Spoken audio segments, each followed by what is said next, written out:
Response video to Pyrrho using his tool, but I don't know how much I'm going to use it because his video was so disconnected. I'm glad it's on the subject of logic. That's good. I'll put this on the Draft Science YouTube channel so he maybe can use his tool to dissect it, because that's apparently what he wants to do. So yeah, I'll do it for him, but that's it. Yeah, but I'm not going to make a habit of posting YouTube videos for the reasons I have outlined. They're going to be outlined in this video. I'll put the disclaimer on this video. So anyway, look, I made a video on Vimeo. I'll post a link to that. I think it's a good video. And, you know, this one's going to have to be limited to whatever, 15 minutes. Let me hit the button here. You know, I'll speed it up if I edit it. Anyway, look, logic is about a relationship. And that's it. That's all it is. It's relationship. It's identifying relationships. It's identifying, it's defining distinctions and then categorizing the distinctions. It's just it's part of it's part of just recognizing functionality. Everything has I could pick up this bottle and we could say do the Marcus Aurelius thing. What is it? What does it do? What is its function? How does it blah, blah, blah. And we can associate this thing with a word. We could use a word like doesn't seem connected, like efficiency. So what's its efficiency as a form of container? And we could categorize it based on efficiency, based on a standard. And the whole point of the logic in defining something, defining what it is how precise your language is. And that's the only thing this argument can possibly about. Logic exists out there. It's just if the logic is defined by words, which are just, you know, what are words, right? They're definitions describing characteristics. So they're definitions. Some definitions are explicit and narrow. Some definitions are broad and expansive and leave all kinds of possibility. You could say that thing is hot. Well, obviously hot doesn't mean too much because you have to qualify the degree of hotness. So you need more explicit language, more explicit definition, and that's where logic can break down, is if you're not explicit enough in the language you're using, or if the person you're conveying understanding with through logic are attempting to convey a logical chain to, is wanting for something more explicit. So anyway, or demanding it, because they're allowing their imagination to do all kinds of things that are outside the boundaries of the context of the conversation. We know in common conversation, when we say tree, what we mean. We mean barky thing with leaves. We don't need to talk about what kind of tree, how tall the tree is, how much volume the tree possesses, what's the humidity or the moisture level of the tissues inside the tree. I mean, come on. Alright, so playing his first clip.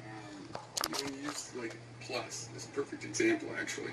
Plus is in nature. Look, things are additive. And you don't see how arbitrary that is.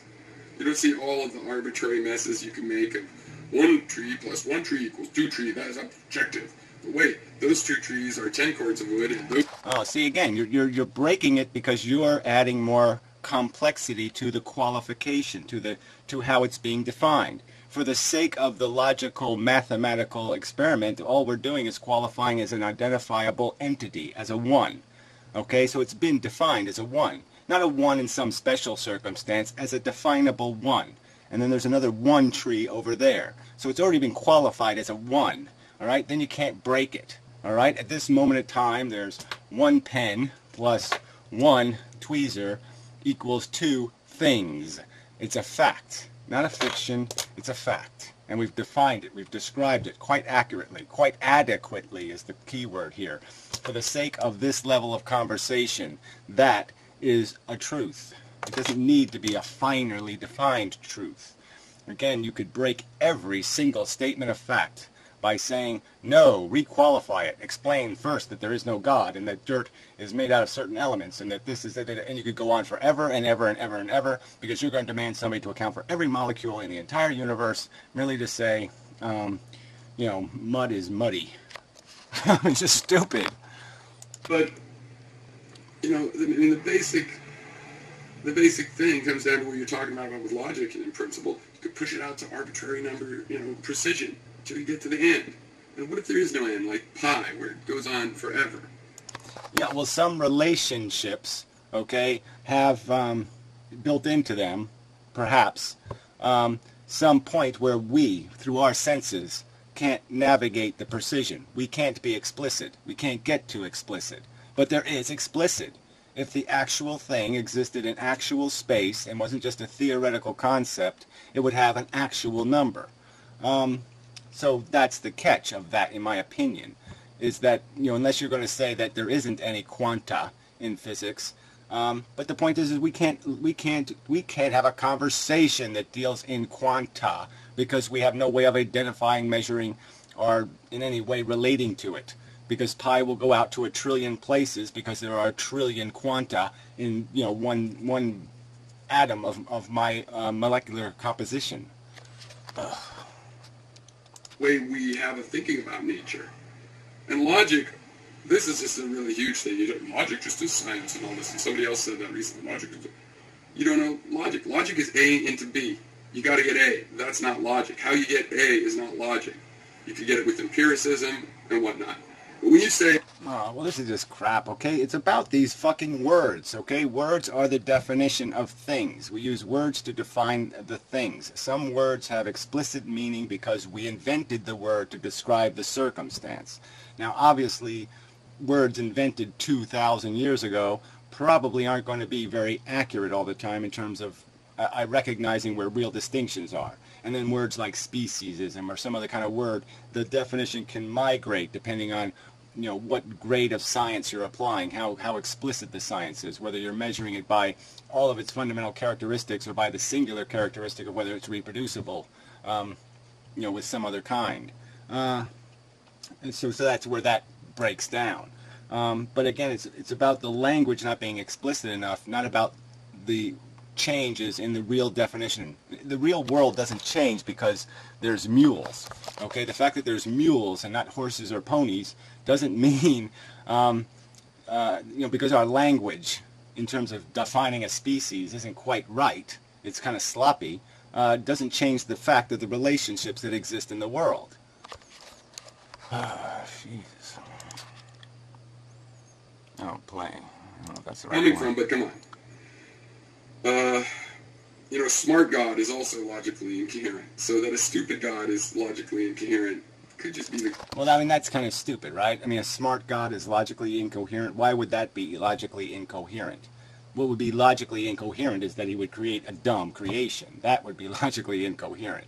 But anyway, the existence of a God, the existence of something from nothing is logically incoherent. It breaks all the known rules of the known universe, and especially something complicated from nothing, because everything in the universe describes a system that he has to evolve, and so a God would have to evolve from something, and so it wouldn't be a creator that was eternal. It would be a creator that evolved from something, and then you'd have to explain how that would even be possible through the rules of the dynamic as we understand them, which wouldn't allow for that. And somehow your thing has lost which thing I was on, which is kind of fucking irritating. Yeah, so I have to figure out which one to play. Relationships. And you won't believe me, and you haven't studied logic enough to know that in classical logic, that's the problem. Well, again, so you use the key word, relationship, and that's all we're really talking about here. Like I said, everything can have a relation. This has a relationship to the word black. Pens can have relationships to all kinds of things. It can have a relationship to the word plastic, blue, utility, efficiency again. See, this word efficiency is going to keep coming up because, yeah, that's the one that I think is really important as a philosopher. There's no other word that's more important than this: efficiency, friction, waste, equation. That's the real object of our analysis, is to find out how the system works and whether it's broken, whether it's accomplishing anything, whether it's working, whether it's functioning to any kind of standard of efficiency. But there is a standard. Consuming less than you produce is an understandable concept. Things must produce more than they consume to be declared efficient, purposeful, and worthy of existence.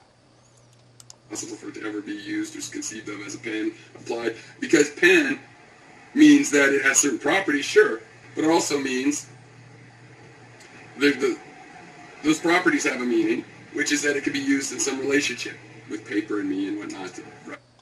But those are its properties. Properties are its relationship. Like I said, it's a property that this is black, but it's also black. The relationship is to the word black, the concept of black, the other things that are black. It's all about Description is about describing the relationship. Function is about its relationship. And all of that is dictated by a truth, the truth of the language. If the language is explicit and accurate, the logic is automatic. It is unavoidable. It can't be escaped. The logic is part of the function of the relationships as a true circumstance in the reality. Efficiency is not something you can see. You don't see a car's gas mileage, okay, performance. But it's a fact of its existence. It's a fact of its function. It's a fact that can be discerned and investigated and understood. And it's real. And the logical demand that it accomplish a certain amount, like I said, that it satisfy that minimum definition to be applied. If we're going to apply the word efficiency, we have a minimum definition, which is that, yes, it consumes less than it produces. Nature, you need logic for the transformation, but you also need something to get those starting facts, and that's called experimentation. And that's not logical. It fits in. It doesn't, yeah, it fits in. So there's no point even saying it's not logical. It is essentially the whole fucking, you don't have logic without it, because it's the only way you can glean the knowledge. You have to have the knowledge to do the logic. You have to have the information to do the logic. You cannot ascertain efficiency if you don't have information. And the only way you get information is through the experimentation. So it's there's the obvious relationship between information and logic, and information and experimentation. That's part of this logic. There's this definite relationship between those three things. You can't get to one without going through the other. They are all like a triangle, the points on a triangle. You can't get to one without going through the other point. So yeah, this is a necessity. Information is knowledge, is logic, is relationship. I mean, those things are just, you can't separate them. They're all the same thing in essence. So anyway, I think that's about it. 13 minutes, good, I got enough time. So yeah, again, I'm just going to keep focusing on these words, because these are really important. It's because it's about the words we're using, and it's about the precision of that language. So again, I'm going to focus on these words: explicit, precision, and what's the other one? Well, precise language is the same thing as precision. I wrote it twice. But that's the game.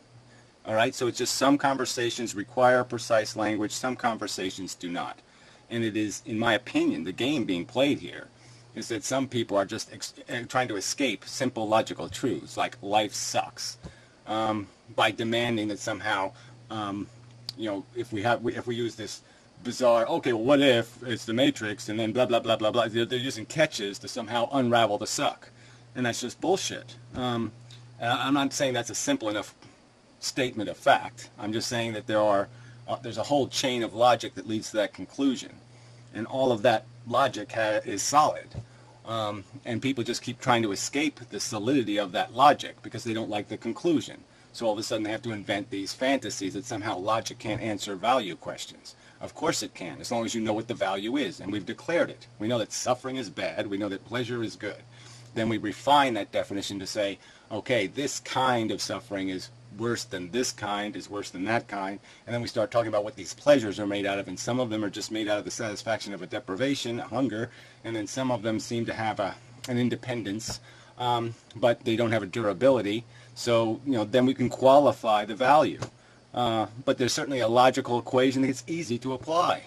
And it's absolute. If the language is explicit, then the definition is going to be absolute in the end, and the logic's going to be unescapable. And that's my argument. We have unescapable logic defining reality. Okay. That's all, folks. Out of time. So yeah, I want the conversation. This is a good subject. How we communicate description of reality. And that's the game of the philosopher, and the tool is information and applying logic to the information, allowing the relationships to be described, and the relationship to words like efficiency that are conceptions. They are not realities. They are not made out of matter. Efficiency is not made out of matter. It is made out of a recognition of a relationship, and to a word like value. And value can be defined. So enough said. Thank you very much.